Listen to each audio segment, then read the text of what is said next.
என்ன reason sir? எதுனா maintenance work போயிட்டு இருக்கா இல்லை டிரான்ஸ்ஃபார்மர் ப்ராப்ளமா?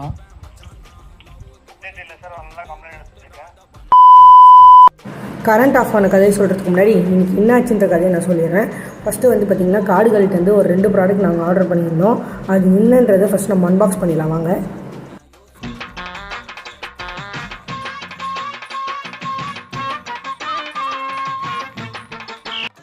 எஸ், பார்த்தோன்னே உங்களுக்கு தெரிஞ்சிருக்கோம். பஜாஜ்லேருந்து நம்ம வந்து பேட்ரி ஃபேன், ரீசார்ஜபிள் ஃபேன் தான் வாங்கியிருக்கோம். ஸோ இது வந்து பார்த்திங்கன்னா எதுக்காக வாங்கினோன்னா, இப்போல்லாம் வர வர வந்து கண்டினியூவாக கரண்ட் கட் ஆகிட்டே இருக்குது.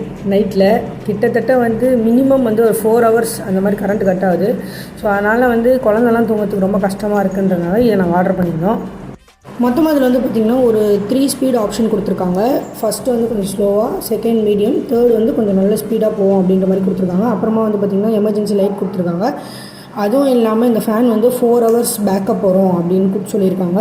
ஸோ இதெல்லாமே செக் பண்ணி பார்த்தா தான் தெரியும். வாங்க நம்ம செக் பண்ணி பார்ப்போம். அதாவது நண்பர்களே, பார்த்திங்கன்னா இது வாங்கின டைமாக என்னன்னு தெரில, சொன்னோடனே கரண்ட் போயிடுச்சு.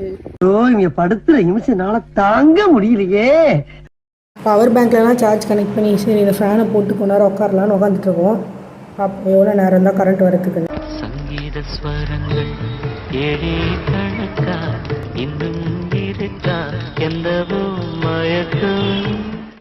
இந்த ஃபேன் 4 ஹவர்ஸ் பேக்கப் கொடுக்குன்னு சொல்லி நான் சொன்னது யார் கேட்டுச்சோ இல்லையோ, ஈபி காரங்களுக்கு கண்டிப்பாக கேட்டுச்சுன்னு நினைக்கிறேன். அதனால் கரெக்டாக 4 மணி நேரம் கழிச்சு 2 மணிக்கு தான் நமக்கு கரண்ட் வந்துச்சு.